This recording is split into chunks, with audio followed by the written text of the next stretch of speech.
लिल्लाहि उस्वतुन हसना आमन्तु बिल्लाहि सदक़ल्लाहु मौलाना अज़ीम व सदक़ रसूलुहुन नबियुल उम्मियुल मुतीउल मुबीनुल मुईनुल करीम व नहनु अला ज़ालिका लमिनश शाहिदीन व शाकिरीन वल्हम्दुलिल्लाहि रब्बिल आलमीन।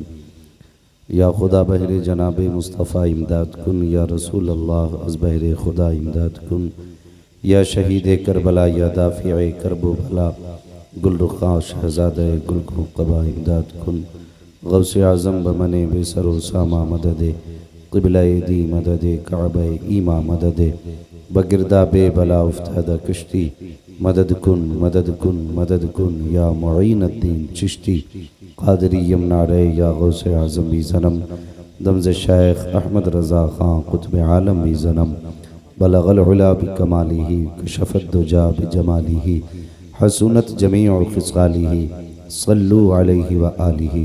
करूँ तेरे नाम पे जाँ फ़िदा, न बस एक जाँ दो जहाँ फ़िदा, दो जहाँ से भी नहीं जी भरा, करूँ क्या करोड़ों जहाँ नहीं।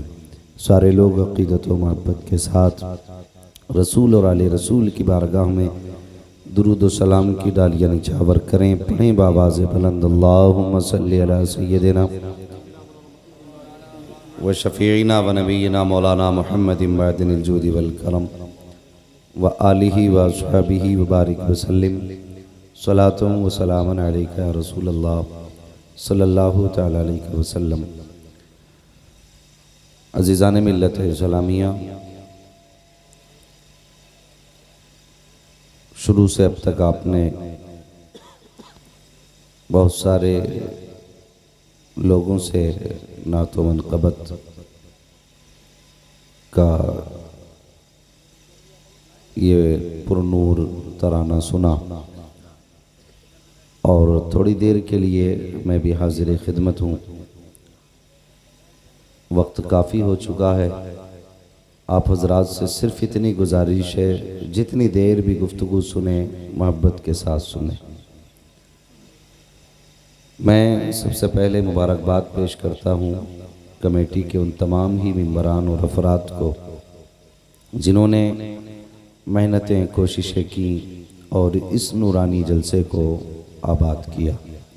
अल्लाह ताला हर उस शख्स के घर बार को, नस्लों को, कारोबार को दिन दूनी रात चौगनी तरक्कियाँ और बरकतें अता करे, जिन्होंने अपनी मेहनत के साथ इस जलसे को सजाया और जिन लोगों ने भी इस महफिल पाक में दामे दिरमे कदम सुखने जिस तरह से भी हिस्सा लिया गया, अल्लाह ताला उनको दोनों जहान की बरकतें अता फरमाए। अज़ीज़ान मिल्लत इस्लामिया, वक्त बहुत कीमती है और ज़िंदगी के जो लम्हात भी गुज़र रहे हैं ये वापस आने वाले नहीं हैं। जितने मिनट, जितने घंटे, जितने दिन हम खुशी खुशी गुजार देते हैं ये हमारी ज़िंदगी के ही कम हो रहे हैं और इस वक्त की कीमत हमें उस वक्त पता लगेगी जब रूह गले में अटक चुकी होगी। तब हम सोचेंगे काश एक दिन का मौका मिल गया होता, कल तक और मौत ना आए, अल्लाह कल तक सलामती दे, हमें 8 दिन की अल्लाह ज़िंदगी दे, 1 महीने की मोहलत और दे। लेकिन उस वक्त ये आरज़ुएँ करने से कोई नतीजा नहीं होगा। आज ले उनकी पनाह, आज मदद मांग उनसे, कल न मानेंगे क़यामत में अगर मान गया। आज अल्लाह ने ज़िंदगी दी है। मैं मुबारकबाद पेश करता हूँ अपने इन तमामी भाइयों को, जितने लोग भी बिस्तर छोड़ के हुजूर की महफिल में आके बैठे हैं। यकीन करें क़यामत के दिन जब सगा बाप पहचानने से इनकार कर देगा, जब माँ पहचानने से इनकार करेगी, जब भाई भाई का नहीं होगा, दोस्त दोस्त का नहीं होगा, उस वक्त में गरीबों का सहारा बन के हम सब के आका जनाब मोहम्मदुर रसूलुल्लाह तशरीफ़ लाएंगे।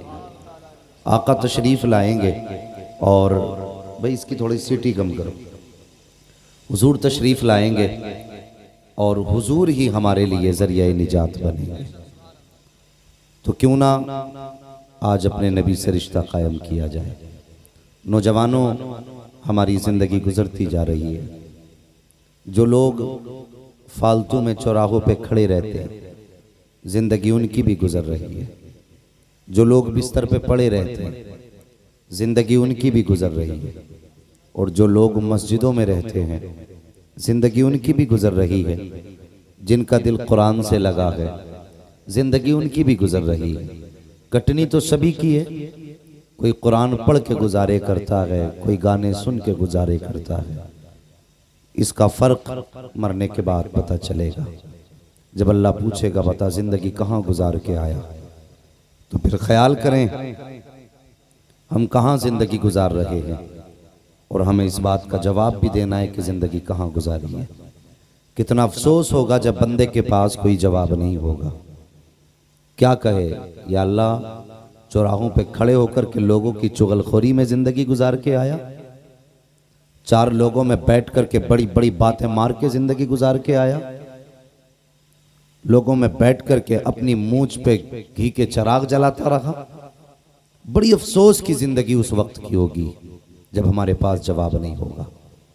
लेकिन खुशनसीब हैं वो लोग, जब रब पूछेगा बताओ ज़िंदगी कहाँ गुजारी, तो जो ये कहेंगे मालिक हमने पूरी ज़िंदगी कुरान पाक पढ़ने में गुजारी है, हमने अपनी ज़िंदगी के कीमती अय्याम तेरे घर में गुजारे हैं, हमने अपनी ज़िंदगी के दिन मालिक तेरे दीन की खिदमत में गुजारे। फिर देखना खुदा की कसम रब का दरियाए करम जोश में आएगा, और बस फिर क्या है, उसके एक इशारे की देर होगी, जन्नत के रास्ते हमवार कर दिए जाएंगे। लेकिन एक अलमिया है अपनी कौम का। हमारी कौम उलमा से दूर होती जा रही है। माँ बाप कहते हैं बेटे मौलवियों के पास ज़्यादा ना बैठा करो, इनकी सोच पुरानी होती है। हमने ये सोच करके उलमा से दूरियां इख्तियार की। लेकिन याद रखिए, कौम तरक्की तभी पाएगी जब इल्म वालों के करीब होगी। ये जहन में बात रख लें।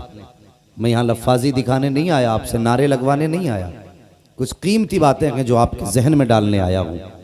अगर आपने इन बातों को जहन में डाल लिया तो शायद आपकी ज़िंदगी में ये बहुत काम आए। मैं ये तो नहीं कहता कि यही बातें आपकी कामयाबी का दारो मदार हैं, लेकिन इतना ज़रूर कहता हूँ जितनी बताऊँगा ये बातें आपकी ज़िंदगी को कामयाबी के करीब ज़रूर कर सकती है। कोशिश ये करें कि अगर ये बोलने वाला फ़ायदे की बात बोलेगा तो फिर सुन के ही नहीं जाएंगे, बल्कि दिल पे लिख के भी लेके जाएंगे। बोलो इंशाअल्लाह लिख के लेके जाएंगे। नौजवानों, आपका वक्त बड़ा कीमती है। आपको भी बिस्तर पे होना चाहिए था। दुनिया सो रही है, 12 बजने को है, लेकिन आप इतनी रात को यहाँ बैठे हैं। कल हो सकता कोई तुमसे पूछे कि रात कहाँ गुजारी थी, गए थे जलसे में, क्या लेके आए, तो कम से कम इतने ज़रूर बदल जाना। अगर कोई पूछे रात कहाँ गुजारी तो कह देना, और पूछे किस तब्दीली, क्या तब्दीली लाए हो, तो इतनी चेंजिंग अपने अंदर ज़रूर लाना कि अगर पूछे क्या बदले तो कह देना कि आज तक गाने सुना करते थे, आज से नबी की नात के तराने सुना करेंगे। मेरी गुजारिश है नौजवानों, अक्सर एक्सीडेंट हम लोग देखते हैं क्योंकि हम लोग ज़्यादातर सफ़र में रहते हैं। उलमा इकराम अक्सर सफ़र में रहते हैं। बहुत कम आलिम ऐसे मिलेंगे जो आपको घर बैठे रहते मिलेंगे। ज़्यादातर बाहर रहते हैं। आए दिन रोडों पे हादसे होते हैं। कभी हादसे होते हैं इतने बुरे कि शक्लें बिगड़ जाती हैं, कभी पहचाने तक नहीं होती, कभी सिर्फ सूरत बिगड़ती है, कभी बदन रोड से चिपक जाता है। इतने बड़े बड़े हादसे, किसी के कान में लीड लगी है, ख्याल आता है कि ये मरने वाला कौन है, किस हाल में मरा है। अगर नात पढ़ते हुए मरा, सुनते हुए मरा है तो फिर इससे बेहतर मौत ही नहीं हो सकती, और अगर गाने सुनते हुए मर गया तो फिर इससे बदतर मौत नहीं हो सकती। एक मुसलमान के लिए नौजवानों, मैंने देखा है आज सिर्फ अमीर नहीं, गरीब भी दीन से दूर होते जा रहे हैं। हम काम पे तो निकलते ही हैं, तो करते क्या हैं? ऑटो वालों को देखो, आप खड़े हो जाइए रोड पे, वो निकलते हैं ना, इतनी तेज के साथ उनकी गाड़ियों में साउंड बजते हैं कि पता ही नहीं उन्हें हार्न की आवाज आती है कि नहीं पीछे से गाड़ी की।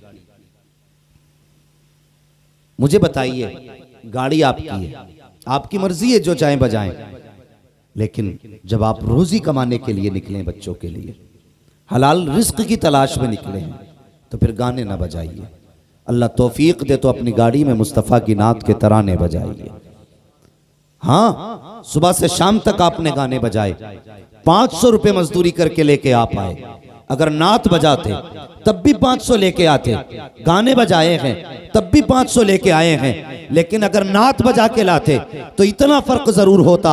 जब तुम 500 रुपए गाने बजा के लेके आए हो तो सिर्फ 500 रुपए नहीं आए हैं, उनके साथ हजारों गानों की लानतें तुम्हारे साथ आई हैं। क्या कि अच्छा होता गाड़ी तेरी होती, उसके अंदर जो आवाज आती वो गाने की आवाज ना होती, मुस्तफ़ा की नात की आवाज होती, हुजूर के किरदार की गुफ्तगू की आवाज होती। दावे के साथ कहता हूं, लेकिन सिर्फ 500 रुपए आता, लेकिन 500 नहीं होते बल्कि उसके साथ अल्लाह की रहमतों के सैकड़ों नेमतों के ढेर साथ में आ जाते। नारे तकबीर, नारे रिसालत, उलमाए अहले सुन्नत मसलके आला हजरत हजरत अल्लामा मुफ्ती हम्माद साहब किबला, नारे तकबीर, नारे रिसालत। तो गुजारिश है जवानों, बचो इस बला से, आओ मुस्तफ़ा के करीब हो जाओ।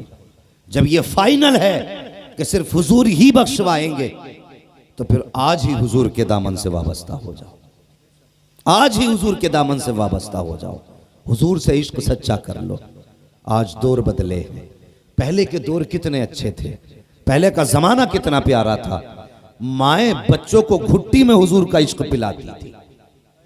हाँ, माएँ बच्चों को घुट्टी में हुजूर का इश्क पिलाती थी।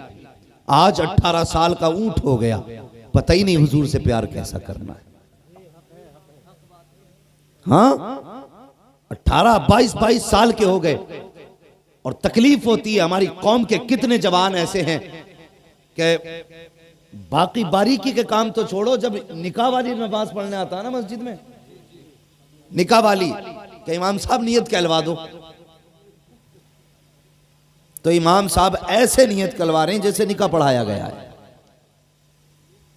खुद मेरे सामने की बात है, मैं एक मस्जिद में इमाम था, दो भाई थे, एक ही घर में बारात जा रही थी दोनों की, दोनों दूल्हा बन के आए।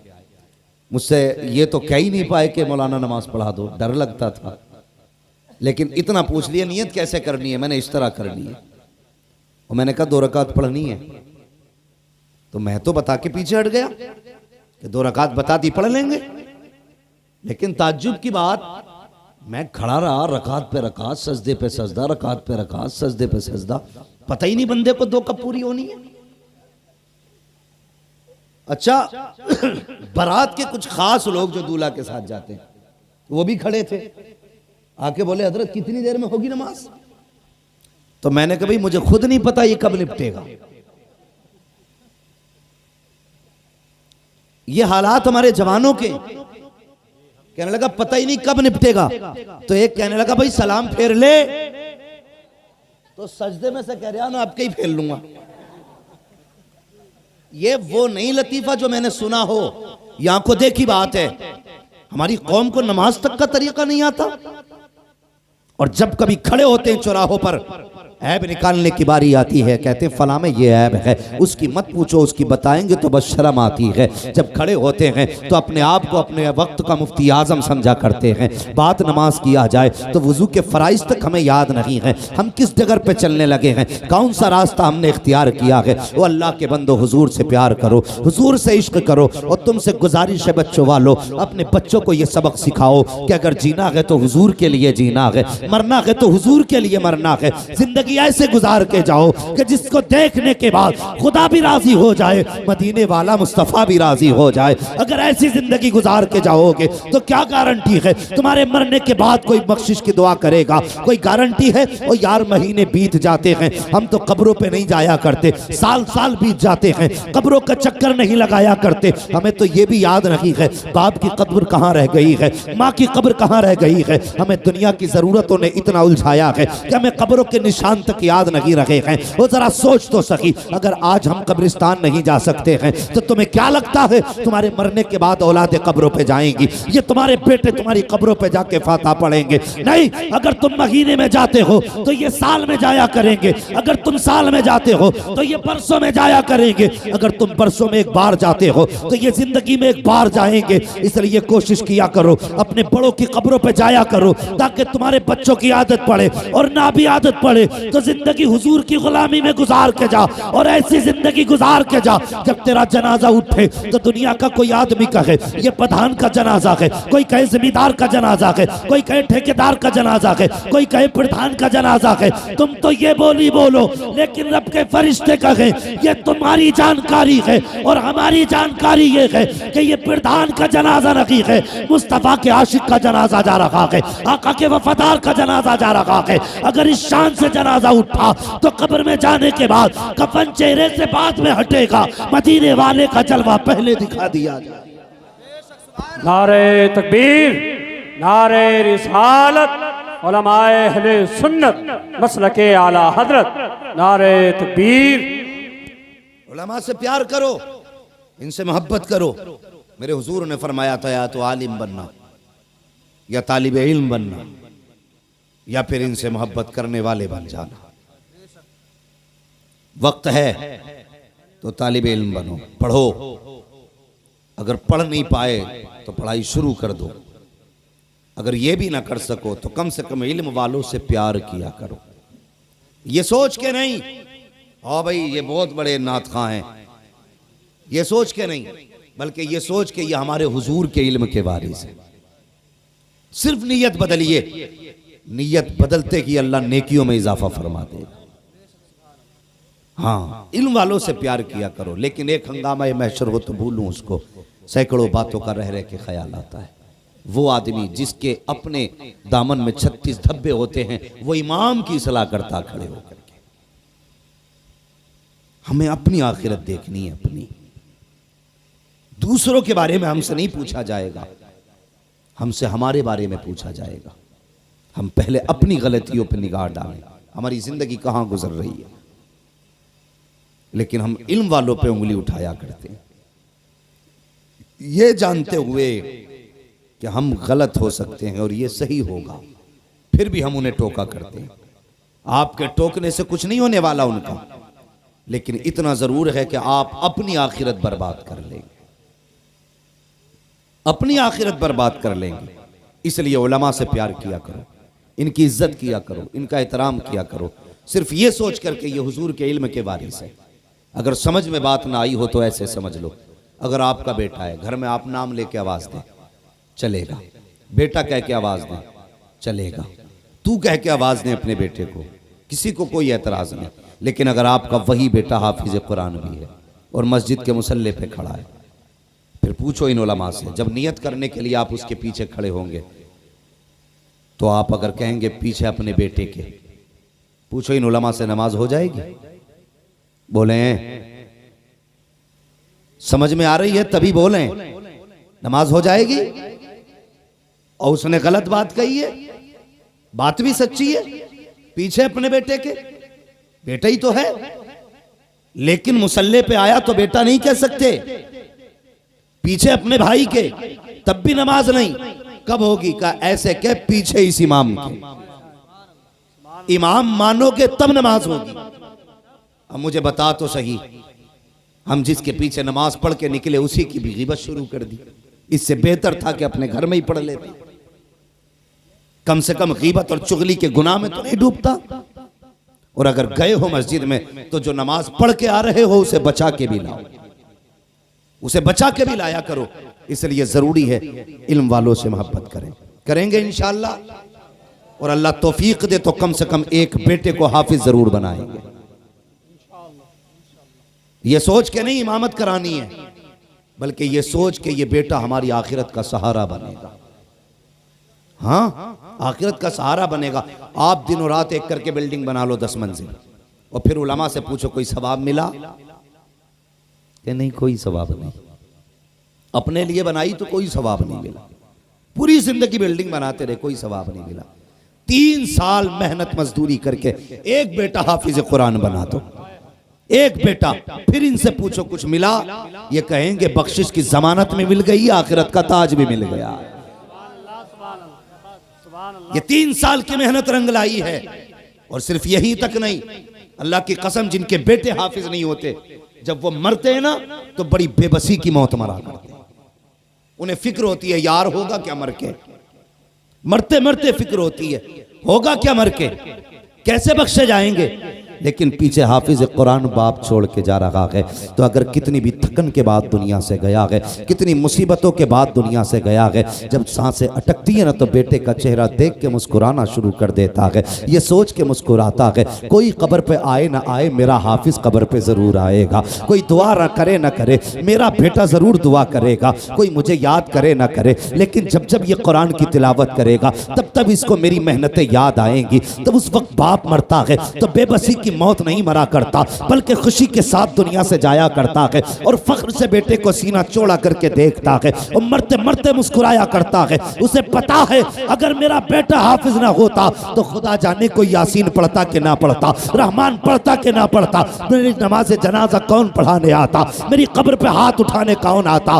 लेकिन जानता है अपने पीछे हाफिज छोड़ के जा रहा हूँ। अब मुझे फिक्र नहीं है, जब जनाजे की बारी आएगी तब भी बेटा मुसल्ले पे खड़ा होगा, जब अजान की बारी आएगी तब भी बेटा कब्र पे खड़ा होगा, जब कुरान की बारी आएगी तब भी बेटा कब्र पे बैठा होगा। और खुदा की कसम खा के कहता हूँ लोगों, जिनके बेटे हाफिज कुरान है जब दुनिया से जाते हैं वो बेटे कब्र पे बैठ के बाप के लिए कुरान पढ़ा करते हैं। रब की मशीयत आवाज देती है, ए फरिश्तों कब्र के सवालों में आसानी पैदा कर दो। देखो इसका बेटा कब्र पे बैठ करके मुझे रहमान कह रहा है, मुझे रहीम कह रहा है, मुझे करीम कह रहा है, मुझे बख्शने वाला कह रहा है। इसका बेटा मुझे रहमान कहे, मैं इसे अजाब दूं, ये मेरी रहमत को गवारा हो नहीं सकता। नारे तकबीर, नारे रिसालत, उलमाए अहले सुन्नत मसलके आला हजरत हजरत अल्लामा मुफ्ती हम्माद साहब किबला, नारे तकबीर, नारे रिसालत। इसलिए जरूरी है एक बेटा हाफिज कुरान जरूर बनाएंगे। बोलो इंशाअल्लाह। अभी सब लोग नहीं बोल रहे, लग रहा है डंडी मार रहे हैं बैठ करके। बोलो इंशाअल्लाह। और कुरान के बगैर कुछ भी नहीं। ये भी सुन लो, तुमने 1000 मैगजीनें पढ़ी, लाखों नाविलें पढ़ी, रातों दिन के अखबार तुमने पढ़े, तुमने दुनिया को तो जाना, अगर कुरान तुमने नहीं सीखा तो कुछ नहीं सीखा।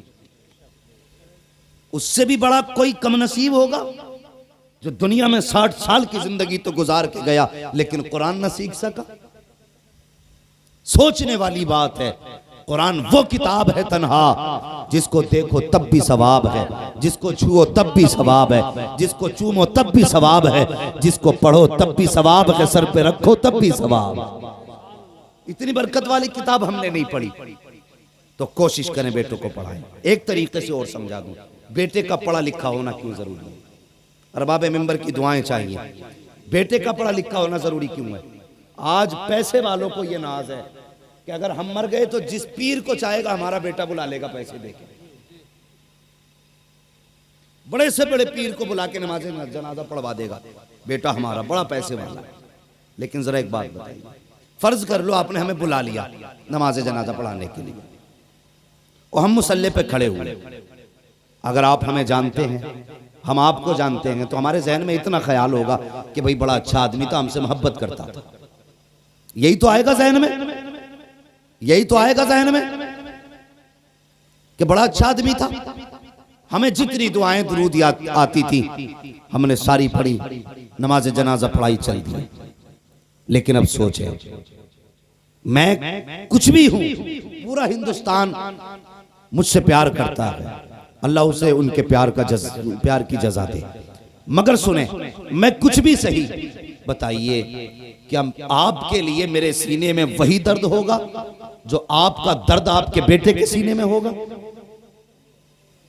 हो सकता है मैं कितना भी आपके लिए रो लूं, लेकिन जो गम बाप की जुदाई का बेटे को हो सकता है ना, वो मुझे नहीं हो सकता। या बेटे का गम जो बाप को होगा वो किसी पीर को हो सकता है, किसी मौलवी को नहीं हो सकता ना। तो फिर बेटे को हाफिज बना।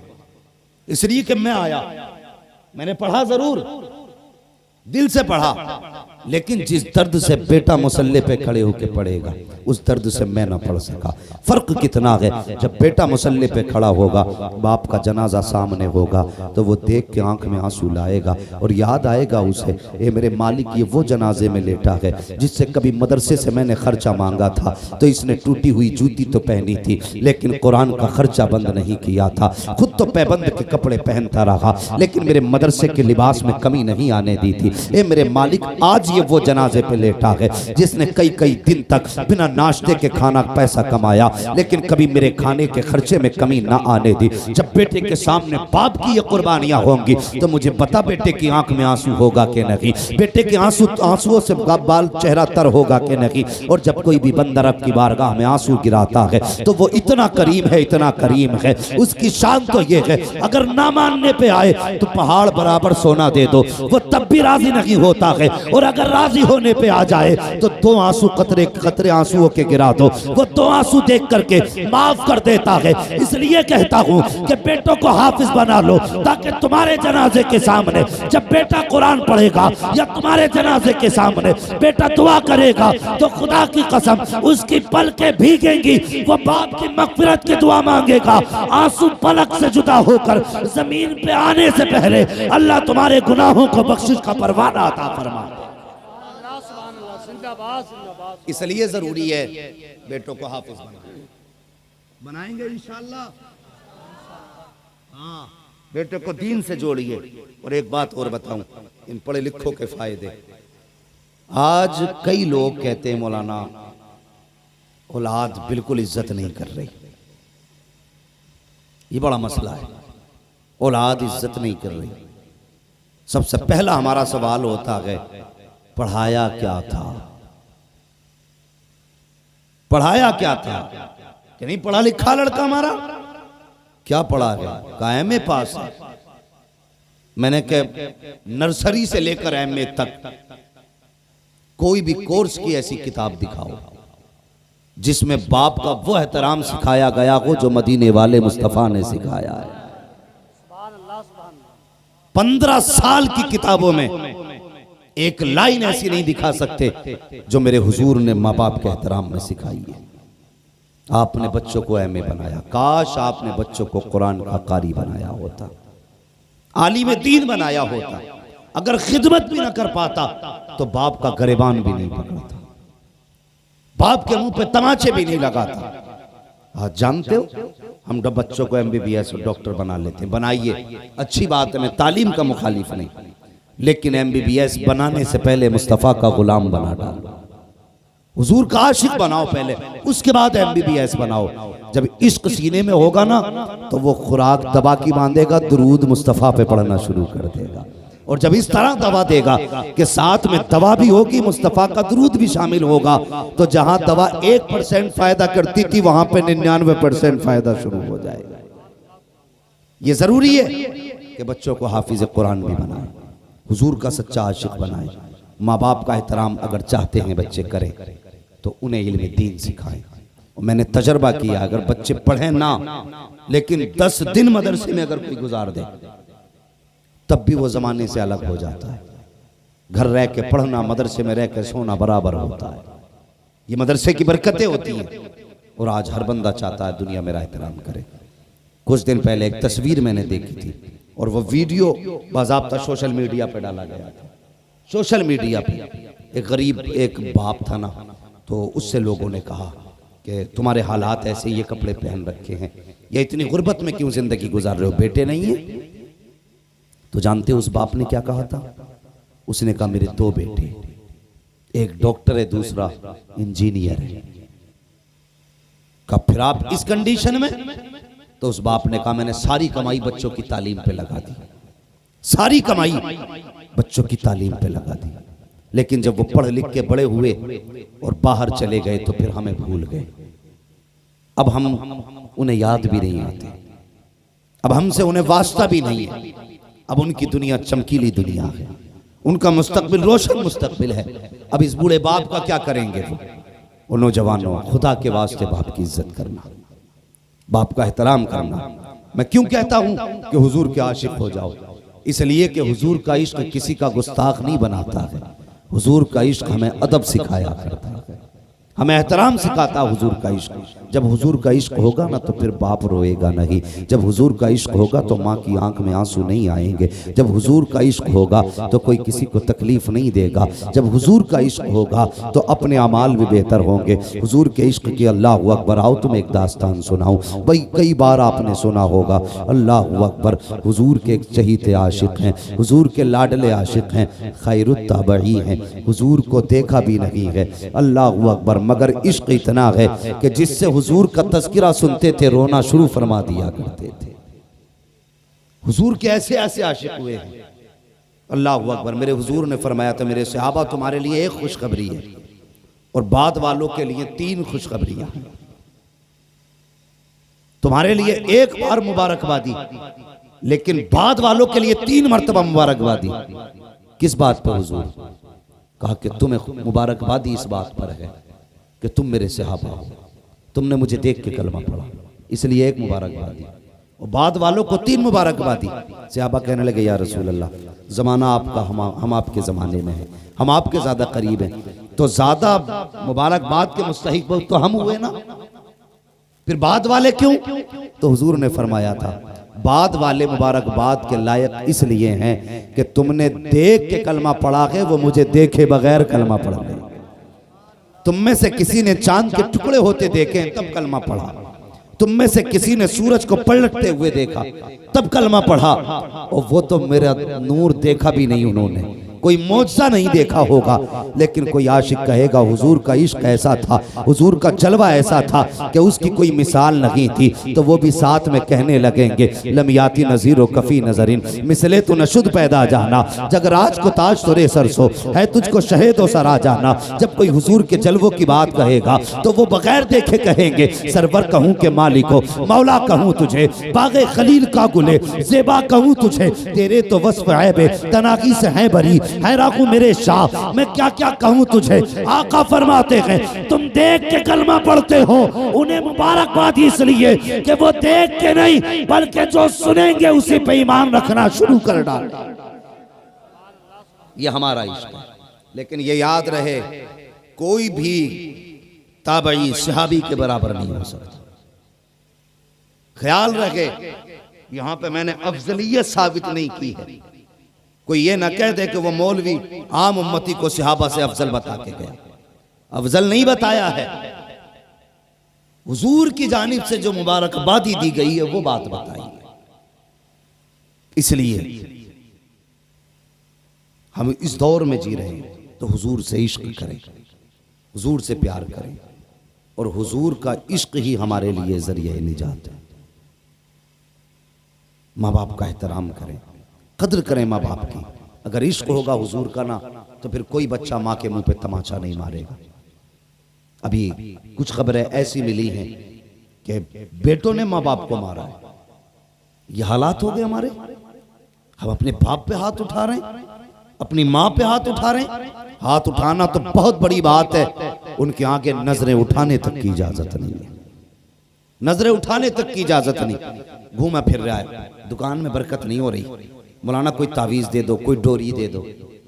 ओ भाई, तावीज़ डोरी बाद में ले, जरा दिल पे हाथ रख के बता, घर से आया था तो माँ को सलाम करके आया था? अगर अभी मैं इस प्रोग्राम में हाथ उठवा लूं उन लोगों से कि जो माँ से मोहब्बत करते, तो यकीनन एक एक करके सब उठा दे। और अगर ये पूछ लूं कि कितने लोग माँ से इजाजत लेके आए हैं, तो शायद गिनती के कुछ हाथ उठ पाए, शायद कह रहा हूं वो भी, वरना वो भी नहीं उठेंगे। हुजूर से इश्क करते हो तो एहतराम वैसे करो ना मेरे हुजूर ने जैसे सिखाया, जैसा प्यार मेरे हुजूर ने सिखाया वैसा प्यार करो। अल्लाह अकबर। वो लोगों, माँ बाप होते हैं, नौजवानों माँ बाप होते हैं। ये कितनी बड़ी दौलत है, कभी ये चले जाएं तब पता चलेगा कि हमने क्या खो दिया है। उनसे पूछो जिनके सर पे बाप का साया नहीं है, उनकी जिंदगी कैसी गुजरा करती है। मेरे बच्चों, कभी भी माँ बाप को तंग ना किया करो, अपनी ख्वाहिशात के लिए माँ बाप को जलील ना किया करो, उनके आगे अकल के खड़े ना हुआ करो। अगर कामयाबी चाहते हो उनके फरमान पे गर्दन झुका दिया करो, जिसमें बाप राजी उसमें तुम राजी हो जाया करो। फिर देखो खुदा की कसम अल्लाह जिंदगी में कितनी बहारें देता है। दुकान खोलोगे माँ की दुआएं शामिल होंगी, घर से चलोगे माँ की दुआएं शामिल होंगी, बिजनेस करोगे माँ की दुआएं शामिल होंगी, कोई भी कारोबार करोगे बाप की दुआएं शामिल होंगी। जब ये दुआएं तुम्हारे साथ में हर हाल में रहेगी तो हिम्मत नहीं मुसीबतें तुम्हारे पास आ जाएं, आफतें तुम्हारा दरवाजा देख लें। मैंने सुना है और पढ़ा भी है, जब माँ दुआ के लिए बैठती है तो उसकी अकेली की दुआ अगर उसके मुकाबले में 70 वली बैठ करके एक बंदे के लिए बद्दुआ करने बैठ जाएं और एक माँ दुआ करने बैठ जाए तो 70 वलियों की दुआ कुछ बिगाड़ नहीं सकती है। एक माँ की दुआ कश्ती को भंवर से निकाल के किनारे लगा दे।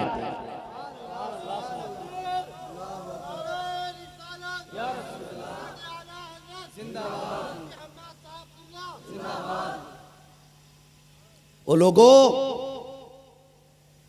ये हुजूर का प्यार है, ये हुजूर का इश्क है और ये इश्क ही की हकीकत है कि जो माँ बाप का एहतराम करे समझ लो वही माँ बाप से प्यार करने वाला हुजूर का आशिक है। वरना तुम नहीं जानते मेरे हुजूर के पास कोई कमी थी? बोले कोई कमी थी हुजूर के पास? कोई कमी हुजूर के पास नहीं। जब अल्लाह ने कायनात के खजानों की चाबी हुजूर के हाथ में रख दी, हुजूर के हाथ में रख दी, महबूब जो चाहे जिसे चाहे दे, इशारा तेरा होगा खजाना मेरा होगा। इतनी पावर दे के सब कुछ दिया तो फिर कोई कमी? बोले कोई कमी? कोई कमी नहीं। तकलीफ नहीं होगी? जिस हुजूर को दुनिया मान गई, जिस पैगंबर को दुनिया मान गई, उन्हीं की उम्मत अभी इस चीज में लगी है, वो क्या दे सकते हैं क्या नहीं दे सकते। हम ये लड़ने रह गए थे? हुजूर की अता पे झगड़ा करना उम्मत का काम था। हम हुजूर के आशिक थे तो हमें तो आंखें बंद करके मान लेना चाहिए था। जब कुरान कहता मा ताकुमुर रसूल फखुज़ू, वो लोगों मेरा रसूल जो तुम्हें दे वो ले लो, ये इतना आम हुक्म क्यों दिया गया? इसलिए कि खजानों की चाबी हुजूर के हाथ में। तो अभी हम इसी पे रह गए कि हुजूर ये नहीं दे सकते, हुजूर वो नहीं दे सकते। वो बता, जिसने ला के खुदा का दीन दे दिया हो वो क्या नहीं दे सकता? और अंदाजा लगाइए कमोबेश 1,24,000 अंबिया आए, लेकिन सिर्फ दावे थे कि खुदा है, दलील नहीं थी उनके पास, यानी गवाह, चश्मदीद गवाह कोई नहीं था उनमें। दावे के साथ दलीलें थी, लेकिन मैं जो कहना चाहता हूं कि चश्मदीद गवाह कोई नहीं था। लेकिन जब हुजूर को भेजा गया ना, तो सिर्फ दावा दे करके नहीं, बल्कि दावे के साथ चश्मदीद बना करके भेजा गया। सबने कहा हमने नहीं देखा खुदा को, लेकिन हुजूर ने कहा मैंने देखा। और फिर भी दुनिया ये कहे कि हुजूर को ये खबर नहीं वो खबर नहीं। और मुझे बता आला हजरत ने क्या बुरा कह दिया? आला हजरत ने यही बात तो कही है, और कोई गैब क्या तुमसे निहा हो भला, जब ना खुदा ही छुपा तुम पे करोड़ों दुरूद। और जिस जात से खुदा ना छुपा उससे और क्या छुप सकता है? तो आज उम्मत को ये दिन देखने थे कि हुजूर को ये नहीं आता, हुजूर को वो नहीं आता। उनके इल्म में तनकीस करना, उनकी जात को झुकाना नहीं तो और क्या है? ये इश्क की कौन सी हकीकत है? हम नबी के इल्म को कम बताएं, नबी की बिनाई को कम बताएं। इश्क ये नहीं, इश्क ये है कि एक आशिक हुजूर के जब उनको तख्ते दार पे चढ़ाया गया तो उनके बदन में नेज़े भोंके गए, बर्छियां गाड़ी गई, तड़पा तड़पा के मारने का प्लान था। उन्होंने फौरन सदा दी, या रसूल अल्लाह अपने आशिक का हाल देख लें। सहाबी की कहानी है, वो कहते या रसूल अल्लाह अपने आशिक का हाल देख लें। इतनी बात जब कही है ना, अल्लाहु अकबर, वो कहां थे हुजूर कहां थे? खंजर चले किसी पे तड़पते हैं हम अमीर, सारे जहां का दर्द हमारे जिगर में है। उन्होंने आवाज दी, हुजूर अपनी जगह से उठे और सामने वाली पहाड़ी पे आके खड़े हो गए। फिर उनके नेज़े लगते रहे, तीर लगते रहे, वो मुस्कुराते रहे। पूछा गया इतने जख्मों पे भी मुस्कुरा रखे को? तो उन्होंने कहा था जब सामने जाना हो तो दर्द का एहसास ही नहीं होता। ये इश्क था उनका, और वो जानते थे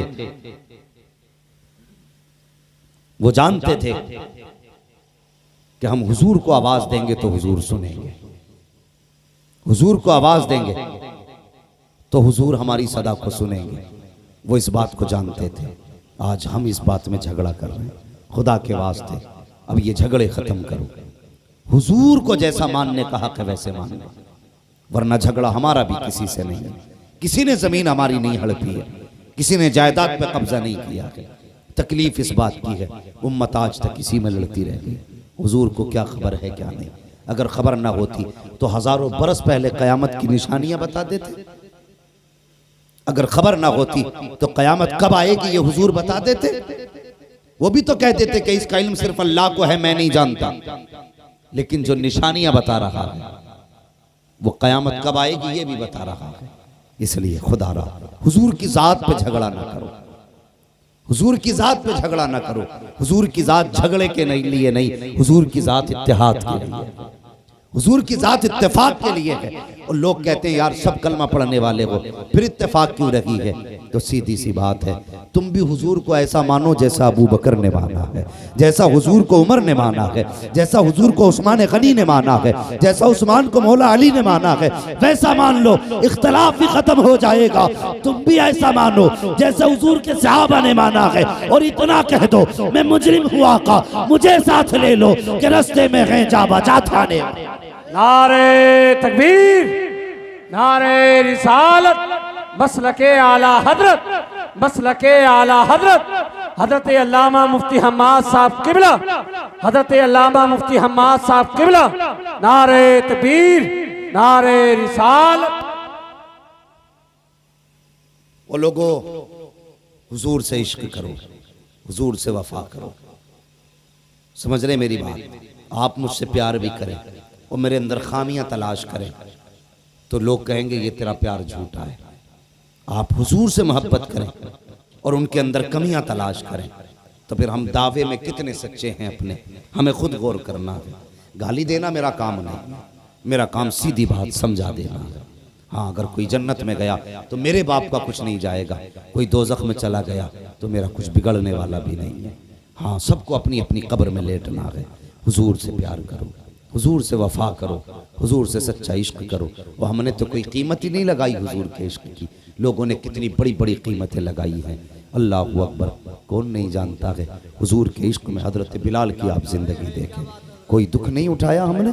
आज हम कह देते हैं, आज सोचते हैं जर्दा खाना ही ये हुजूर का इश्क है, बिरयानी उधेड़ना ये हुजूर का इश्क है, 11वीं में जाके पलेटे तोड़ना लड़ना ये हुजूर का इश्क है। हमने इसको इश्क का मैयार बना दिया। डेगों पे लड़ गए, कई जगह सर फूट गए 11वीं में, का किसरिए का जर्दा ना मिला। ये हालात है हमारे, खुद ही पकाते हो, खुद ही लड़ जाते। ये इश्क नहीं, ये तबर्रुक है। इतना मिल जाए तब भी बरकत वाला, और इतना मिल जाए तब भी बरकत वाला। हाँ, अल्लाह खैर करे, समझाना मकसद है। और थोड़ा सा अकल से काम किया करो। 11वीं में मस्जिद में लड्डू बंटते हैं, किसी को ना मिले ना तो कहते इमाम साहब ने कम मंगाए होंगे। अब बताइए कम क्यों ना पड़ेंगे? अमीर है तो 11 रुपए दे रहे हैं, गरीब है तो भी 11 ही दे रहे हैं, बीच का है तो भी 11 ही दे रहे हैं। बताओ ये 11 रुपए हैं क्या? हैसियत अगर कहो कि 11वीं की निस्बत से 11 रुपए हैं तो फिर 1100 भी तो 11वीं की निस्बत से होते हैं। अगर हैसियत 1100 देने की है तो 1100 दे, 11,000 की हैसियत है 11,000 दे। लेकिन करते क्या है, हर घर से 11 रुपए आए, और 11 रुपए में कितने लड्डू मिलते हैं? अल्लाह सलामत रखे। कुछ लोग जानते हैं कितने मिलते हैं, कितने? 2। मान लो अगर एक एक भी बटा तो हमने मस्जिद में दिए 11 रुपए, हमारे घर से गए 6 बच्चे लेने। बताइए अंदाजा है कोई? 11 रुपए के 2 लड्डू मिले, 6 लोग लेने पहुंच गए, तो जो हमने दिया था 2 लड्डू तो हमारे मिल गए, बाकी के 4 कहां से आएंगे? इमाम साहब अपना गल्ला बेचे, महीने की तनख्वाह दें, लड्डू पूरे करें। गलत कह रहा हूं मैं? ये सही बात कह रहा हूं। तो ख्याल करें 11वीं को 11वीं के तरीके से मनाया करें। हाँ, लेकिन जिम्मेदारी इमाम ही है बेचारे कि लड्डू बचा लिए होंगे, पैसे निकाल लिए होंगे। कितने तो इतने अक्लमंद हैं, इतने अक्लमंद हैं, इधर मस्जिद में पैसे आने शुरू, वो कॉपी लेके बैठ जाते हैं। है तुम्हारे गांव में भी? अल्लाह सलामत रखे। तो क्यों है कॉपी? हमने लिखा इमाम साहब 10 रुपए जेब में न सरकार लें। अगर तुम्हें इतना एतमाद नहीं, जो मुसल्ले पे खड़ा है वो 10 रुपए चुराएगा, तुम्हारी नमाज हो जाएगी? एक चोर के पीछे नमाज हो सकती है? अगर नहीं हो सकती तो फिर नमाज छोड़ या फिर कॉपी छोड़। खुद भूल जाएगा 10 रुपए लिखना और कह देगा यार हिसाब में गड़बड़ी है। या एक के अगर इमाम ने 2 बार ऐलान कर दिया, उन्होंने डबल चढ़ा दिए, तो कहता 20 रुपए ज्यादा हो रहे थे, वो कहां है? तो ये खुराफात करने का काम रह गया हमारा। इस दिन के लिए बचे थे हम। अगर अब भी नहीं सुधरेंगे तो कब सुधरेंगे?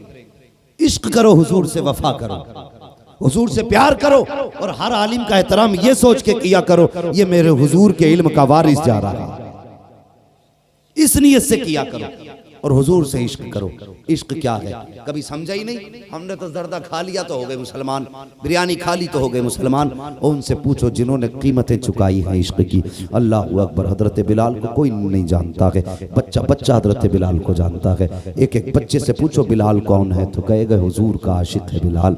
कौन है? हुजूर का दीवाना है बिलाल। इश्क कैसा बिलाल का। अल्लाह अकबर। जब कोड़े मारे जाते थे ना, अहद अहद की सदाएं निकला करती थी। आपको तकते दहकते हुए कोयलों पे लिटाया जाता। आज कहा जाए ना इस कोयले पे खड़ा हो वरना कलमा छोड़ दे, बंदा कह देगा कलमा छोड़ने तैयार हूं, कोयले पे न चढ़ाइए। यह उनका इश्क था। उनको नंगी पीट करके कोयलों पे लिटाया जाता, फिर उनकी खाल जलती, चर्बी पिघलती और कोयलों पे टपकती, वो बुझ जाया करते थे। फिर उनको कोयलों से हटाया जाता था, लेकिन फिर भी कहा जाता था बिलाल अब भी मान जा। तो मुस्कुरा के कहते थे जान तो दे सकता हूं, दिया हुआ ईमान नहीं दे सकता हूं। अल्लाह अकबर। ये इश्क था उनका। और इश्क हो हुजूर से तो फिर बंदा कहीं भी हो तन्हा नहीं होता है। अगर जंगल में भी सदा दे दे तो हुजूर का जलवा निगाहों के सामने होता है। यही बिलाल है। उमैया ने हाथ रखे तख्त के नीचे, दोनों पाए रखे हैं हाथ के ऊपर और उसके ऊपर से बैठ जाता है। जब उंगलियों पर तख्त का वजन आया, उंगलियां फटी, खून बहा। पहले तो चीख निकली, लेकिन फिर बिलाल सुकून से लेट जाते हैं। सारी रात सुकून में गुजरी है, लेकिन खून हाथ से बहता रहा। सुबह को उठ के उमैया ने कहा बता तो बिलाल आज की रात कैसी गुजरी है? अब तो कुछ सुधार आया होगा। हजरत बिलाल ने मुस्कुरा के कहा जितने सुकून की रात आज की गुजरी है, बिलाल की इससे बेहतर रात पहले नहीं गुजरी थी। का ताज्जुब होता है, सारी रात तेरे हाथ से खून बहता रहा, फिर भी तू कहता है सुकून की रात गुजरी है। का सुकून की रात कैसे गुजरी? तो बिलाल कहते हैं जब तूने मेरे हाथ के ऊपर तख्त का पाया रखा था, दर्द से चीख निकली थी, मैंने महबूब को पुकारा था। कब पुकारने की देर थी, हुजूर का जलवा निगाहों के सामने आ गया था। और जब जलवा सामने आया है तो फिर दर्द भूल गया। उनके इश्क की और हुस्न की मिठास ऐसी थी कि चेहरे में खो गया। रात कब गुजरी, कैसे गुजरी पता न चला। तभी तो बरेली के इमाम कहते हैं जब आ गए है जोशे रहमत पे उनकी आंखें चलते बुझा दिए गए, रोते हंसा दिए। नारे तकबीर, नारे रिसालत, उलमाए अहले सुन्नत, मसलके आला हजरत, नारे तकबीर, नारे रिसालत। आशिकों ने इश्क की कीमत चुकाई है। और लोग कहते हैं कोई वजीफा बता दो हुजूर का ख्वाब में दीदार हो जाए। हैं फ्री में ही देखना चाह रहा हुजूर, फ्री में ही पूरी जिंदगी मेड़े काटता रहा, अब हुजूर दिखा दो इसे। इतना सस्ता है हुजूर का दीदार। पता कब होता है दीदार हुजूर का? जब दिल टूटता है इश्क में हुजूर के, तब दीदार होता है। अगर चाहते हो ना हुजूर जीते जागते दीदार कराएं, तो सबसे पहला काम तो ये कि हुजूर पे दुरूद कसरत से पढ़ा। और दूसरी बात, कभी हुजूर के लिए दुख उठा के देखो। जब तुम दुख उठाओगे, खुदा की कसम आवाज देने की जरूरत नहीं है, हुजूर खुली आंखों से आपको अपना दीदार अदा करेंगे। हाँ, लेकिन इश्क तो होना चाहिए हुजूर से। हुजूर के नाम पे कुछ तकलीफें तो हम भी उठाएं। उस कौम से क्या उम्मीद की जा सकती है तकलीफ की जिसे दाढ़ी में भी वजन लगता हो। दाढ़ी रखने में वजन है। हम कहते हैं हुजूर का दामन नहीं छोड़ेंगे और काम क्या करते हैं, चेहरे पे दाढ़ी नहीं छोड़ेंगे, जुम्मे के जुम्मे साफ करा रहे हैं। अगर कहीं टीचर बन गया तो रोज रगड़ के जा रहे हैं। ये बाल नहीं आना चाहिए। और जवानों, ये बाल इतनी बरकत वाले हैं, अगर इसकी हकीकत पता चल जाए ना तो एक बाल तक तुम नहीं कटाओगे। जितनी बरकत की चीज है दाढ़ी। मैंने तो यहां तक बुजुर्गों को फरमाते सुना, अगर सुन्नी सही उल अकीदा कब्र में जाता है दाढ़ी लेकर के, फरिश्ते आते ना हिसाब सवाल करने के लिए, जब फरिश्ता कफन उठाता चेहरे से, सुन्नी सही उल अकीदा है ना तो चेहरे की दाढ़ी देख के ना ढक देता है। दूसरा कहता क्या बात है, हिसाब नहीं लेना? तो कहता मुझे हया रही गई, इसके चेहरे पे मुस्तफ़ा की सुन्नत मौजूद है। ये इस दाढ़ी की बरकत है, इस दाढ़ी की बरकत। और फरमाया गया अगर दाढ़ी में सफेद बाल बन गए और उस बालों को लेके मर गए तो कब्र में अंधेरा नहीं होगा। उसके सफेद दाढ़ी के बालों से अल्लाह उसकी पूरी कब्र को रोशन फरमा दे। लेकिन सफेद की फजीलत है तो बंदा कोई नील लगाए घूम रहा दाढ़ी में, कोई गेरू लगाए घूम रहा, कोई काली पीली करे घूम रहा। और भाई ये जितनी सफेद होती है उतनी खूबसूरती बढ़ाया करती है। हाँ, नहीं लगता ऐसा? ऐसा लगा है कुछ तो मेहंदी लगा के भूल ही जाऊं कई साल तक के लिए, तो निरी मैली सी लगने लगती है। ऐसा लगता है जैसे न मुंह ही नहीं धोया। वो अल्लाह के बंदे, सफेद थी तो खूबसूरत तो लगती, तो इसे सफेद रखा करो। सफेद नाजायज नहीं है मेहंदी लगाना। कभी ये ना समझे कि मौलवी नाजायज कह के गया, जायज है। लेकिन जो हुस्न सफेदी में है ना वो किसी रंग में नहीं है, किसी रंग में नहीं है। तुम देख लेना, दो बुजुर्ग बैठा लेना, एक नीली रंग के लाया हो, दूसरा सफेद लिए बैठा हो, फिर देखना नूर की बारिश किसके चेहरे पे हो रही है। ये सफेदी अल्लाह की तरफ से बुजुर्गी का ऐलान है। तो चेहरों पे दाढ़ियां सजाएं नौजवानों, फिर इसकी बेपनाह बरकतें हैं, बेपनाह बरकतें हैं। और हुजूर के नाम पे दाढ़ी रखो, हुजूर के नाम पे, फिर देख खुदा की कसम अल्लाह के करम से हुजूर तुझ पे कितने मेहरबान होते हैं। हम दाढ़ियां ही नहीं रख सकते, जुम्मे के जुम्मे कटवा रहे। अगर कोई बंदा, वो था ना एक शख्स ने कार्टून बनाया था, तो हम मजम्मत करते हैं, गलत किया मिल जाए तो गर्दन काट दें उसकी, ये इश्क है। मगर बात ये है हम कार्टून बनाने वाले पे इतने नाराज, और जो रोज दाढ़ी मुंडा के नाली में फेंकते हैं, क्या उन्हें हुजूर की सुन्नत याद नहीं आती? ख्याल करें, चेहरे रौनक पा जाते हैं जब चेहरे पे दाढ़ी आती है। तो नौजवानों कोशिश करो, ये मत सोचना, लोग कहते हैं शादी नहीं होगी भाई दाढ़ी रख ली तो। क्यों? ये जितने दाढ़ी वाले इनमें से कोई ऐसा है जिसकी ना हो रही हो? कभी शादियां दाढ़ी से नहीं रुका करती।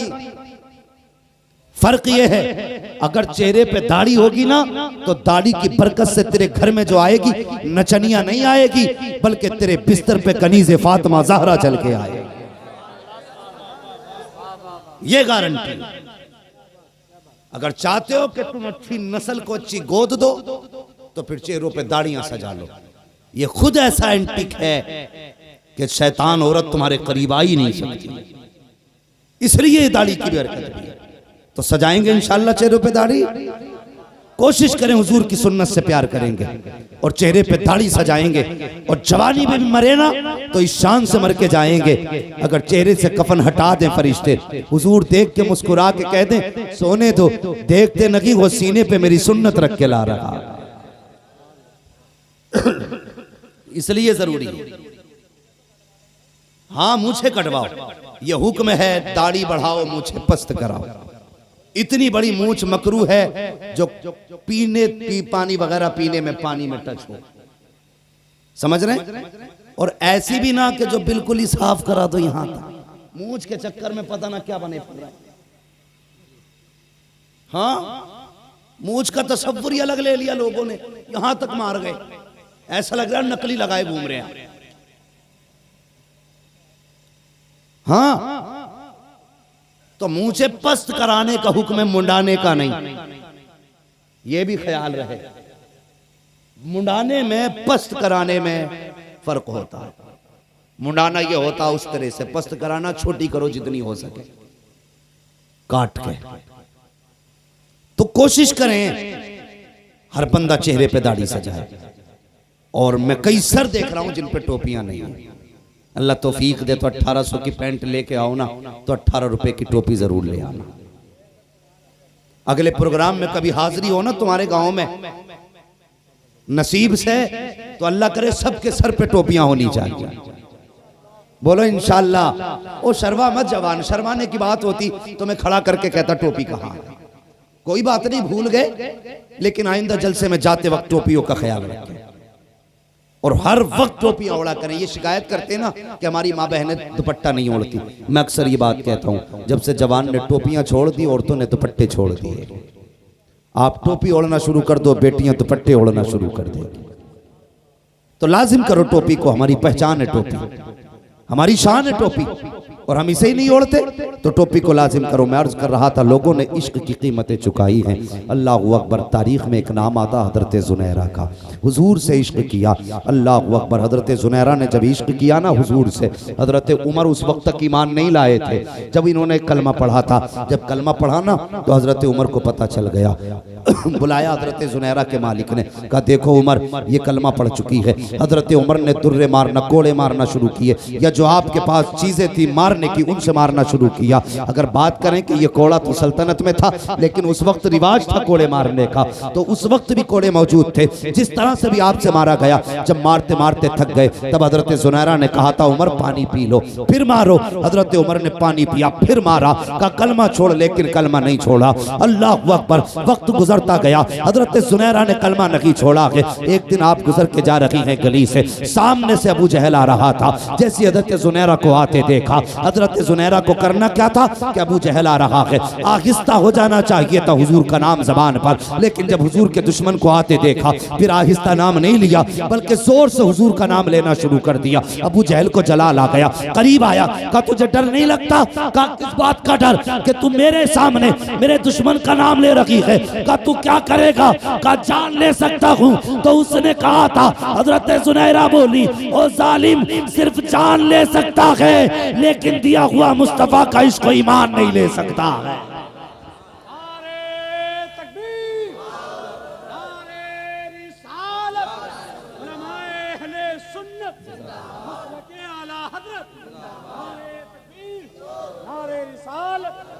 ये हजरत जुनैरा का इश्क है। अल्लाह अकबर। जब कहा कि नहीं मानोगी, कहा नहीं, तो अल्लाह अकबर आपके हाथ बांधे गए और बांधने के बाद सरिये लोहे के पिघलाए गए, गर्म किए गए। उसके बाद हजरत जुनैरा की आंख के करीब किया गया। कहा जुनैरा अब तो सौदा होगा, या तो हुजूर का दाम छोड़ दे वरना तेरी आंख जलाई जाएगी, आज के बाद तू इस आंख से नहीं देख पाएगी। हजरत जुनैरा ने कहा आंख की औकात क्या है, हमें तो सांसें भी मिली हैं तो हुजूर के सदक़े में मिली हैं, तुझे जो करना है कर। अल्लाह अकबर। वो दहकती हुई सलाख, वो सरिया गरम आपकी आंख पे लगाया गया, आंख फूटी, खून बहने लगा। फिर दूसरा सरिया गरम किया गया। कहा जुनैरा अब तो मान जा, अगर अब भी नहीं मानोगी तो तेरी दूसरी आंख निकाली जाएगी। हजरत जुनैरा ने कहा जो चाहो कर लो, हुजूर का नाम नहीं छोड़ना है। दूसरी आंख पे भी गरम करके सरिया लगाया गया, दोनों आंखें फूट जाती हैं। हजरत जुनैरा की जबान पे शिकवा नहीं आया। फिर दुश्मनों ने कहा था जुनैरा अब चल एक काम करते हैं। कहा कौन सा काम? का एक काम तो कर जिसके नाम पे तूने अपनी आंखें गवाई हैं, अब उसे आवाज दे, अगर उसमें पावर है तो वो आके तेरी रोशनी लौटा दे, अगर हो सके तो वो तेरे बंधे हुए हाथ खोल दे, बुला उसको। अगर तुझे लगता है वो तुमसे प्यार करता है तो आवाज दे के देख। हजरत जुनैरा ने इतना सुना है, चीख निकल जाती है हजरत जुनैरा को। उसी चौक में दुश्मनों ने छोड़ा है, हाथ बंधे है, जमीन पे पड़ी है हजरत जुनैरा, आंखों से खून बह रहा है। जब ताना हुजूर के इश्क का दिया गया तब हजरत जुनैरा ने आंसू बहाए और रो के कहती ए मेरे मालिक, मेरी एक आंख गई, मैंने शिकवा नहीं किया, मुझे कोड़ों से मारा गया, मैंने कोई शिकायत नहीं की, मुझ पे जुल्म किए गए, आज तक कोई शिकवा नहीं किया, मैंने दोनों आंखें गवा दी हैं, आज तक कोई शिकवा नहीं है मेरे मालिक। लेकिन आज बात तेरे महबूब की शान की आ गई है, आज उनकी इज्जत व अजमत की आ गई है। ए मालिक मेरे महबूब तक मेरी खबर पहुंचा दे। ये कहते कहते रोने लग जाती है। कुछ देर गुजरी है, हवा का झोंका आया, उस झोंके के अंदर नबुव्वत की भीनी भीनी खुशबू आने लग जाती है। जुनैरा समझ जाती है ये खुशबू तो मेरे महबूब की है, ये भीनी भीनी खुशबू तो मेरे आका की है। अल्लाह अकबर। जब हुजूर करीब पहुंचे हैं, हजरत जुनैरा रो रही हैं। आका फरमाते जुनैरा इस बात पर रो रही हो कि आंखों की रोशनी चली गई है, इसलिए रो रही हो कि अब जमाना नहीं देख पाओगी? कहते नहीं या रसूल अल्लाह, इसलिए नहीं रोई कि दुनिया की बहारें नहीं देखूंगी, बल्कि इसलिए रो रही हूँ कि आज के बाद हुजूर का जलवा कैसे देखूंगी, महबूब का चेहरा कैसे देखूंगी। अल्लाह अकबर। फिर उसके बाद हजरत जुनैरा ने कहा था या रसूल अल्लाह मेरे आंखें गवा दी गई हैं, लेकिन दर्द इस बात का है कि आपको कैसे देखूंगी। मेरे हुजूर ने अपना लुआब दहन लिया और लेने के बाद हजरत जुनैरा की आंखों पे लगाया, बस लुआब दहन का लगना था। हजरत जुनैरा कहती है फिर जो आंखों के में रोशनी आई है, ऐसा लग रहा था कि इससे बेहतर रोशनी आज से पहले भी नहीं थी जैसी अब आई है। तभी तो बरेली के इमाम ने कहा है कौन देता है देने को मुंह चाहिए, देने वाला है सच्चा हमारा।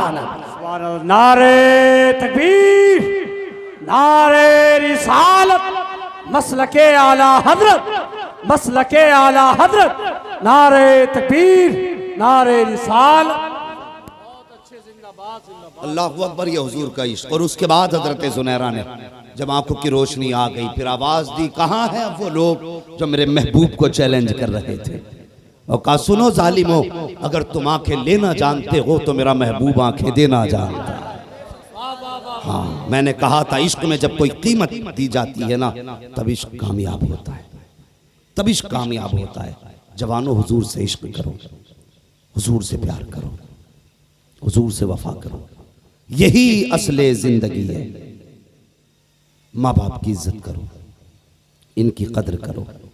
और छोटे छोटे बच्चे जो मेरे सामने बैठे, इनसे गुजारिश करना चाहता हूँ, अगर चाहते हो ना कि तुम्हारी जिंदगी भी एक रोशन जिंदगी बने तो बेटे मोबाइल छोड़ देना, किताबें पकड़ लेना। ये उम्र पढ़ने की है। अगर अब मेहनत कर लोगे तो जिंदगी भर ऐश करोगे, और अगर अब ऐश करोगे तो पूरी जिंदगी मजदूरी में गुजरेगी। तुम्हारी मर्जी है ये 20 साल मेहनत में गुजारने हैं या आगे के 40 साल मेहनत में गुजारने हैं। पढ़ें और आगे बढ़ें। अब दौर तोपों का नहीं है, दौर तलवारों का नहीं है।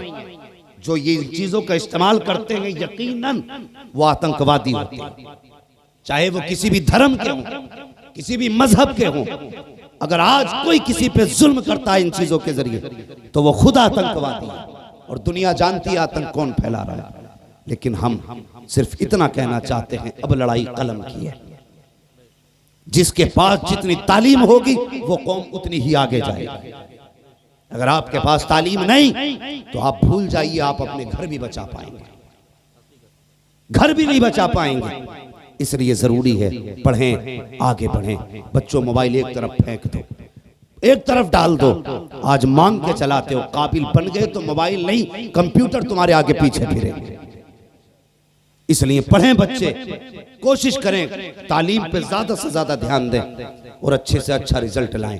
और गांव वालों को एक मशवरा दे के जाना चाहता हूं, अरबाब मिंबर मेरी बात पे जरा तवज्जो करें। जब हर साल गांव के अंदर रिजल्ट आए तो सारे बच्चों पे नजर डाली जाए किसका रिजल्ट कैसा है। जो बच्चा गांव के अंदर सबसे टॉप आया हो, गांव वाले मिलके उसे अपनी जानिब से इनाम दिया करें, ताकि हमारे बच्चों में पढ़ने का जज्बा पैदा हो, शौक पैदा हो। मदरसों के अंदर जो इनामात हमें दिए जाते, क्यों दिए जाते? इसलिए ताकि हम एक दूसरे से आगे लड़ने की होड़ में काबिल बन जाए। जब हम ये अपने गांव के अंदर लाजिम कर लेंगे, गांव का जो बच्चा टॉप आएगा गांव के अंदर, हम उसे बदले में इनाम में लैपटॉप देंगे, कोई गाड़ी देंगे। फिर देखना इंशाअल्लाह एक एक गांव से कई कई IAS निकलते नजर आएंगे, कई कई MBBS बनते नजर आएंगे। लेकिन हमारी कौम का सबसे बड़ा अलमिया ये है, हमने हाई स्कूल पढ़ाया, बहुत पढ़ा लिया लल्ला को, अब दुकान करेगा लल्ला। कितना पढ़ा लिया कि गुणा भाग सब कर ले। ऐसा लग रहा है गुणा भाग जो है ये बस आदमी को इंजीनियर बना दिया।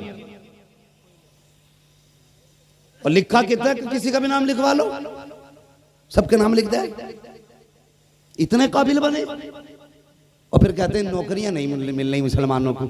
जब पढ़े ही इतने हो कि सिर्फ नाम ही लिख पाओ तो नौकरियां दे के खुद को में कोई कंपनी को मुसीबत में डालेगा। मैं कहता हूं किसी मर्ज का इलाज बन जाए। कहते लोग मुसलमानों को नौकरी नहीं देते। मुझे बताओ, लॉकडाउन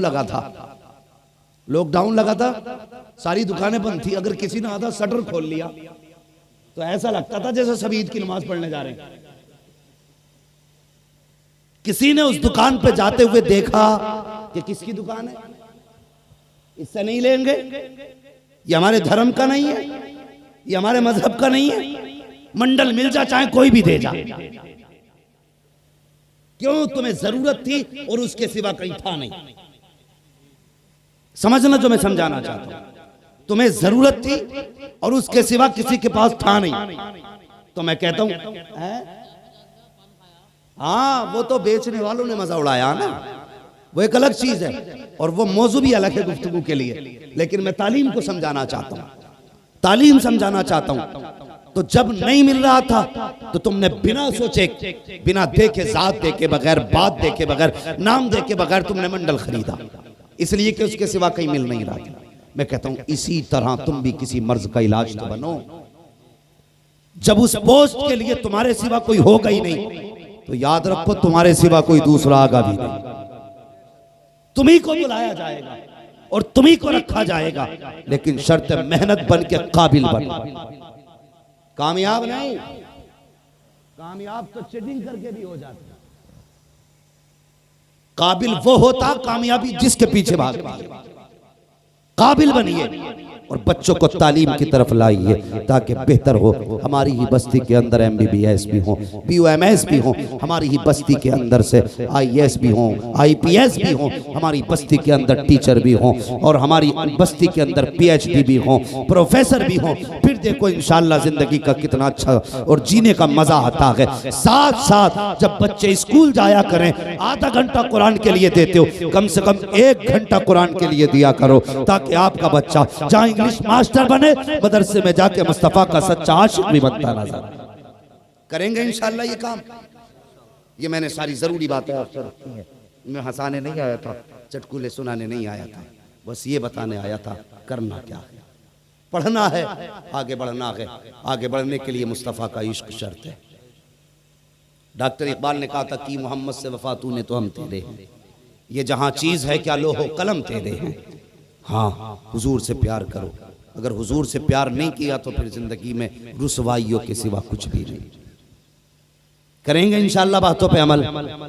इंशाअल्लाह बच्चों दीन के करीब हो जाओ। छोटे बच्चे तालीम पे ध्यान दें। बड़े बूढ़ों से गुजारिश है बच्चों के अकीदे की हिफाजत करें और इन्हें बताएं अहले सुन्नत वो मसलक है कि जिसके अंदर सिर्फ अदब सिखाया जाता है, किसी की बेअदबी नहीं सिखाई जाती है।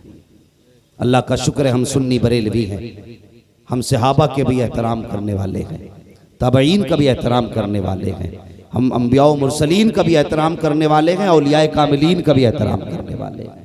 ये हमारा नसीब है। अल्लाह ताला हमें हमारी गुफ्तगू पे पहले अमर की तौफीक अता फरमाए और उसके बाद पूरी उम्मत मुस्लिमा को अमल खैर की तौफीक अता फरमाए। बस जो हुए अगलात उनको माफ़ फरमाए। रब्बे कायनात जिंदगी ने दिया साथ, फिर होगी मुलाकात। चमन रहा फूल खिलेंगे, जिंदगी रही फिर मिलेंगे। मुसाफिर हैं हम भी, मुसाफिर हो तुम भी, किसी मोड़ पर फिर मुलाकात होगी। फ़कीरान आए सदा कर चले, सदा खुश रहो ये दुआ कर चले। सारे लोग कलमा शरीफ पढ़ लीजिए, ला इलाहा। बहुत थक गए भाई।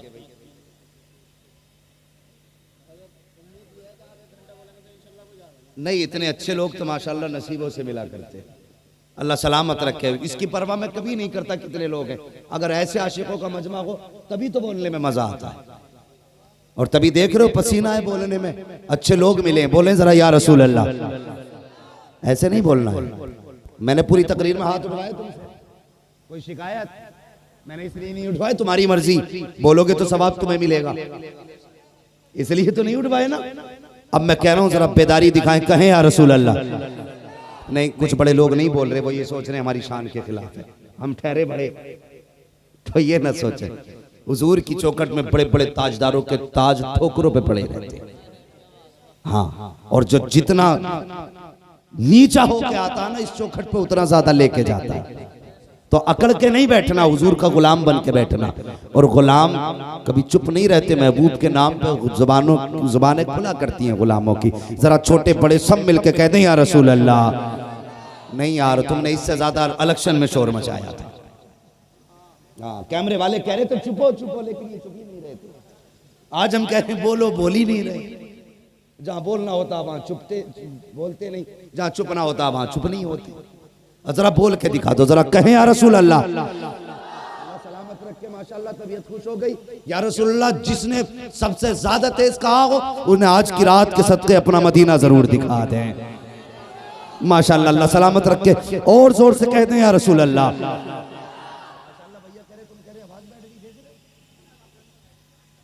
इलेक्शन में बैठ गई थी। आज तो वो इलेक्शन है जिसका ताल्लुक आखिरत तक है।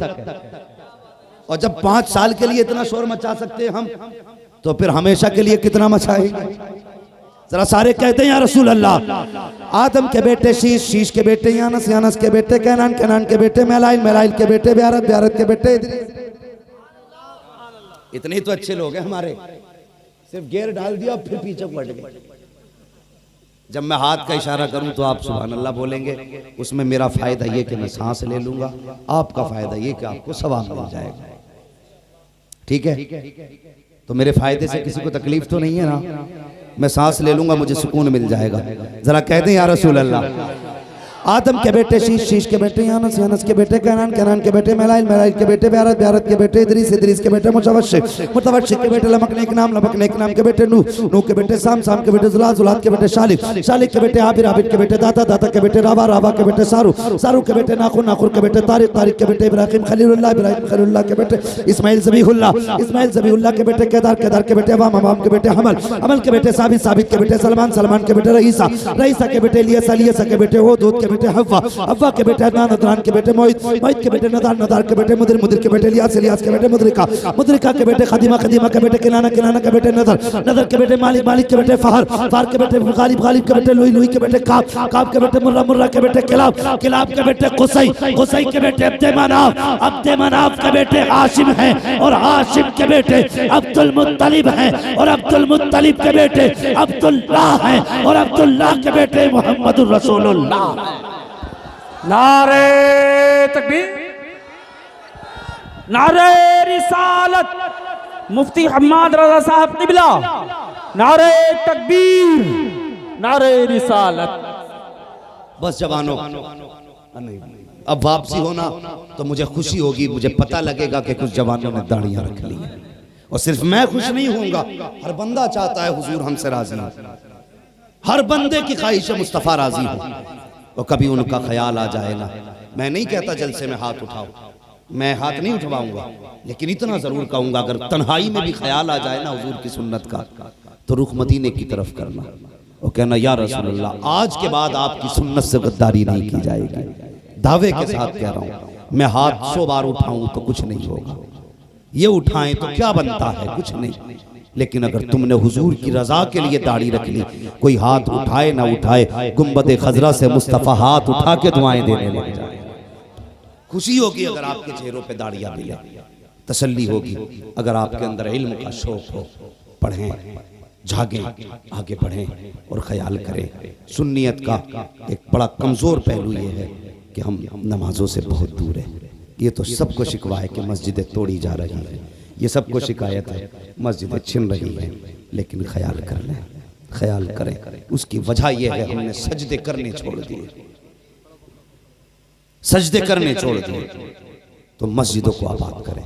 हर कामयाबी नमाज के बाद है, ये बात याद रखना।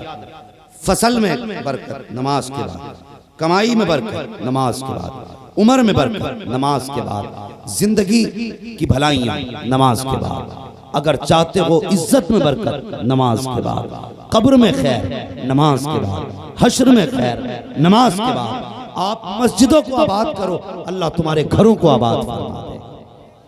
हाँ, तो नौजवान नमाज जरूरी है। मस्जिद को अपना ओढ़ना बिछोना मस्जिद बना लो। जो जितना ज्यादा मस्जिद में जाएगा अल्लाह की रहमतों के उतनी ज्यादा करीब हो जाएगा।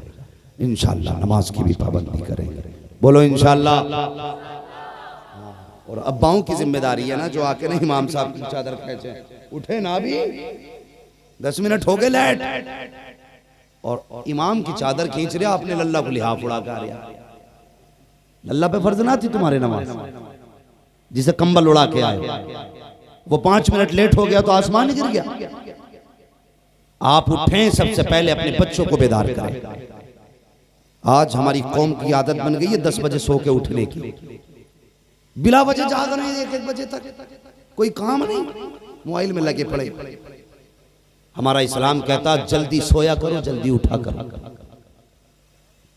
1 बजे तक अगर आप मोबाइल चलाएंगे तो 10 से पहले उठ जाएंगे, उठ ही नहीं सकते। और इस्लाम कहता कि फजर पढ़ के अपने रिस्क की तलाश में निकल जाओ। और ये दुनिया का निज़ाम है 10 बजे दुकान खोलो, इस्लाम ने कह दिया फजर की पढ़ और निकल जा अल्लाह अल्लाह करते हुए। जब तक ये दुकान खोलेंगे तब तक तू अपना रिस्क लेकर के घर वापस आ चुका। तो सवेरा उठा करें, बच्चों को भी उठाएं। अल्लाह ताला हम सबको अपने महबूब के प्यारे फरमान पर अमल करने की तौफीक अता फरमाए, और हमारे नौजवानों को, बुजुर्गों को, बच्चे बच्चियों को, सबको हुजूर का सच्चा इश्क अता फरमाए, सच्चा प्यार अता फरमाए। बस मौला करीम मेरी गुफ्तगू पे पहले मुझे अमल की तौफीक अता फरमाए, उसके बाद पूरी उम्मत मुस्लिमा को अमल खैर की तौफीक अता फरमाए। सारे लोग कलमा शरीफ पढ़ लीजिए, ला इलाहा इल्लल्लाहु मुहम्मदुर रसूलुल्लाह अस्तगफिरुल्लाह रब्बी मिन कुल्ली ज़ंबिन व अतूबु इलैहि व मा अलैना इल्लल बलाग। अस्सलामु अलैकुम व रहमतुल्लाहि व बरकातुहू।